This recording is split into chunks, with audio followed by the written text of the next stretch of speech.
If you're an artist who wants your artwork in novels, there are a couple of things that you need to know, from licensing to monetization to expectations. We're going to break it down for you in this video today. I'm multi-time best-selling author K.M. Robinson. I am a best-selling novelist, but I'm also a professional graphic designer and photographic artist. So I've worked on both sides of this, and I've had a very comprehensive connection to how this is going to work. Now, I am going to speak through the lens of doing this as a novel, but this also works for artwork books. This is going to work to license your artwork for YouTube videos or audiobook backgrounds or to social media content people are going to create. And this is going to be different person to person. Your rate is not going to be the same as somebody else's rate. Your expectations is not going to be the same as someone else's expectations. So today we're just talking about the things that you need to know to move forward, to ask really good questions, and to be prepared to walk away. Because getting your artwork in a novel or a book is not the end all be all. It is not a benchmark of success. It's just something fun that you get to do, and you have to feel comfortable with it as well as they have to feel comfortable with it. So let's back up a little bit. When it comes to artwork in novels, you have a lot of different ways that you can do this. On the cover, inside is artwork. You can license it to an author to use as prints to sell. There's a lot of different facets of licensing this, and I cannot recommend strongly enough that you get a lawyer. If you need a lawyer, you can have my lawyer. I am more than happy to share his information with you. He's very fair, very reasonable, and very, very pro making sure that you are taken care of. He's very, very good at what he does. He's all over my channel. You can check it out first. So you need to make sure you have an actual lawyer look over any contract before you sign it. Don't sign things away without having a lawyer look it over. You are not good enough to read a contract. I am extremely good at reading contracts, and I'm still not good enough to read a contract. I don't sign things without my lawyer looking it over. So you need to make sure you understand how this is going to be used. Anytime you're licensing this to a person or to an entity, to a company, you must understand how it's being licensed, where they can use it, how they can use it, how long they can use it, how they're using it within the context of what they're paying for it. And not all artwork is going to be paid for. It really depends on who you are and what you want to do. Back in the day, I did a collaborative omnibus, or an anthology, I should say, where a bunch of authors wrote short stories and a bunch of artists submitted their artwork. Everyone did everything for free. Nobody profited off of anything. This was just like a service, an act of love, a gift to the community, and we made it available to everybody. So I did all of the work for free, and everybody came together with their talents. That was something where it wasn't licensed for money. It was licensed to just do all these great things for people, and we all put everything in it for free. That's not something you see too often. And if somebody's coming to you to license things, they should really be paying for it. So there's two ways to pay for that. Typically what we see is a one-time fee. So you are going to have a one-time licensing fee. It's going to cover a certain range of actions, the way they're allowed to use it. So maybe you're just licensing it to print in the book. They are not licensing it to print to sell as a print at a book signing. Or maybe you're just licensing it for like a scene divider or a chapter header. You're just going to be licensing it to this thing for a certain period of time. It depends on what you're doing. If it's just a novel, it's going to be out there. Typically, we are just going to see that in perpetuity. It's going to be there forever for this flat fee. Some people will want to ask for something like a royalty. And I should backtrack for just a second and say, if you are not doing it in perpetuity, if you're doing it for like 1 to 3 years on a novel that's just going to be out forever, people won't book you for that. They're just not going to, because they can't pull a book after 3 years. So it depends on the usage for this. If it's like a fundraiser or something, it's only going to be available for a certain amount of time, then you can license it for that amount of time. But you need to have that discussion upfront with them. The other option is to do royalties. This is a few and far between opportunity if you are getting your artwork inside of a novel. That's going to be different if it is an art book. If it's just like picture after picture after picture after picture, you should all be getting some royalties for that. We're going to come back to that in a second. If you are asking for some form of royalty, chances are they probably aren't going to work with you. And if they do, it's going to be a very, very low rate. So you're not going to get a lot of money because the profit on selling books is incredibly low.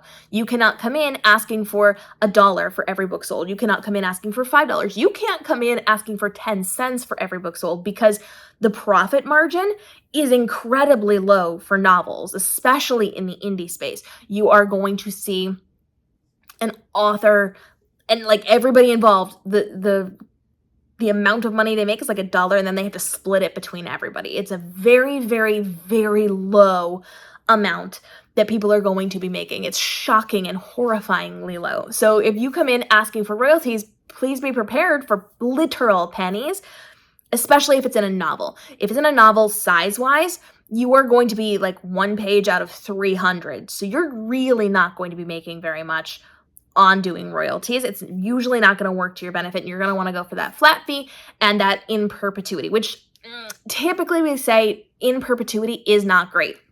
You don't want to license your artwork to somebody to use for life, period.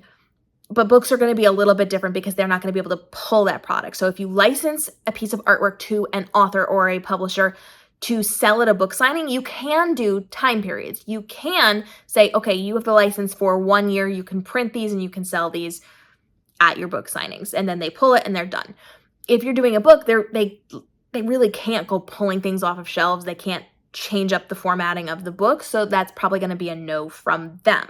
So you just have to be smart about how you do this and understand that if it's a company you really want to work with, or if it's an author you really want to work with, you're going to have to make some concessions. You're going to have some negotiations.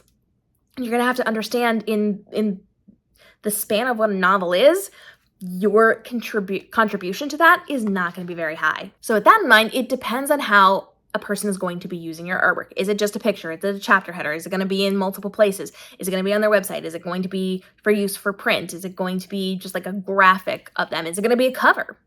All of those things go into consideration.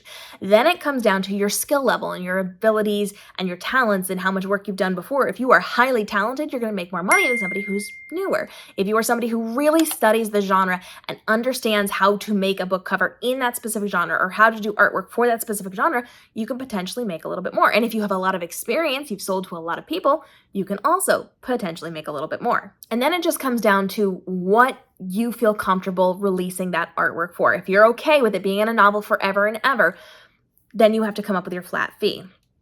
So what's that going to be? If you are looking at a big major publisher, they're going to have more money than an indie publisher. They're going to have more money than an indie author.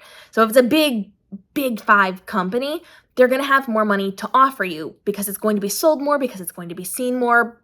More is going to go in it. They're going to have that higher monetary value. If you go with a low-end publisher, those people really don't pay their authors. They don't give advances. They're not paying their authors for things. They're also not going to pay you. Probably not the best place to work with. If you're working with an indie author, they put their heart and their soul into this. It is a very expensive thing, and they are willing to do as much as they possibly can, but they may not be able to get a super high rate because they're making literal pennies off of every novel that they sell, and it's a very oversaturated market right now. So while we want to work with indie authors, it may not be the pay rate that you were expecting with something like one of those high-end, super well-known, has millions and millions and millions of dollars to invest into books companies. So you just kind of have to scale appropriately and understand the reach. Because there will be some books that reach millions of readers, and there will be some books that reach thousands, and there will be some books that reach 10.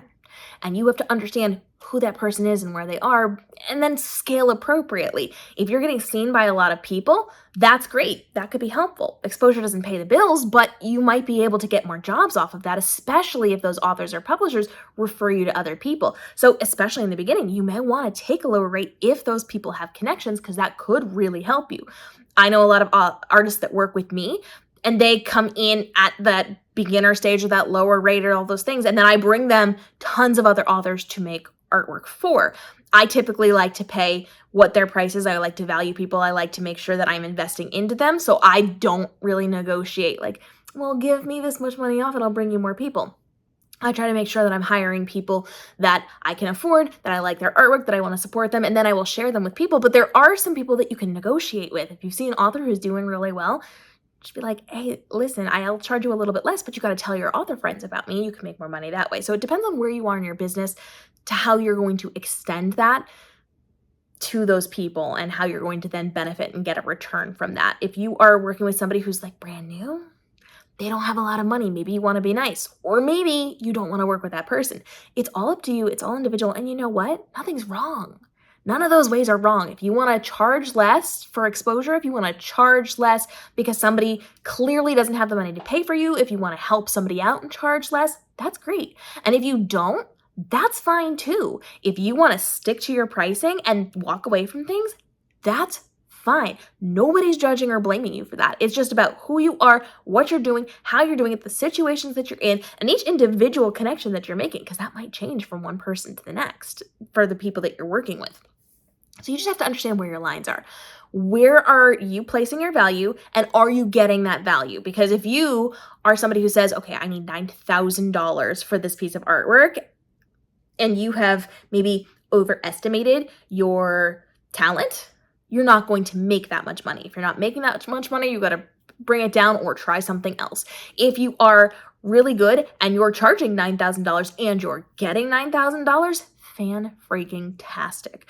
So you really have to do a little bit of trial and error in the beginning to see kind of what people are going to value your content at. And that might be higher or lower than what you think it is. If it's higher, cool, you've underestimated yourself, get those prices up. If it's under and it's systematically under, you are not giving the value that people need. Doesn't mean you need to change your skill level, does mean you need to offer more. So maybe you need to do something different in your offerings to them. Maybe they're going to be willing to pay $100 for that artwork if they can also print it out and sell it at book signings, or if they can also use it in the back of a different book to get people interested in that book. So you can give some concessions where they can use it a little bit more or do something a little bit differently with it, but still make that rate of money. You just have to be smart about this. And I know you have a lot of questions. I talk a lot about how to make money and how to profit and how to monetize and how to do these things within the book world and within the art world. I've worked with artists for many, many years, all of you graphic designers and you webtoon and tapas creators and all of those things. I've been with you for many, many years, so I know a lot of the behind the scenes in your space as well. And I'm happy to answer your questions. I know this is a very high-level overview of what this is, and it's going to be different from each person to each person. So overall, what you need to know is, yeah, you can get your artwork inside of novels, inside of art books, all of those things. Oh, and I did say with the art books, if everybody has different artwork, then the royalties should be split evenly. If it's a novel, you've done 1/320th of that novel, and you're going to get a lot less. So you want to make sure that you understand who you're working with. Is this a good company? Is this company going to benefit me? Is this company doing something that I don't like that's going to come back to bite me in a couple of years because I was associated with them, because your art's going to be in their book forever and ever? You got to know what's going on. Also, you can add a morality clause in your contract, but that's what your lawyer is for. Again, if you need mine, please let me know. I will connect you. And so you want to make sure that you go into the mindset of you're probably going to be getting a flat fee. You're probably not going to be getting commissions on this. You may have to tailor your pricing depending on who you're working with, how you're working with them, and what extent they're going to be able to license your content for. Don't do it for free unless like everybody's doing things for free. A lot of people are coming in, like that anthology that I did that was all of us coming together to do the things and nobody profited off of it. If somebody is profiting off of the thing that they're trying to license your content for, you should be getting paid, flat fee or royalties, whatever that happens to be. But that's a discussion that you need to have. So it's really fun to get your artwork in books, but it's also not good to cross too many lines to do so, because lots of people will put your artwork in books. If you are somebody who just wants examples, if you are somebody who just wants to do either free or very low cost of licensing content, I have hundreds of authors who will absolutely put you in their books so that you can get those exposures and say, here's proof that I've done this thing, which can then get you more jobs. It builds your portfolio, but it's also not something required, also not necessarily something recommended to most people. Some people need it, some people don't. Depends on how you're building your business, but do your best to get in as many places as possible, because the more that you've done, the higher you can charge and the better your skills get and the better you're able to survive as an artist without being a starving artist. So drop your questions. I know this was a lot. This is also a very long video. I don't want to go too much deeper in this one because it is longer. But let me know, where are your struggles? Where are you confused? Where are your concerns? What are you uncertain of?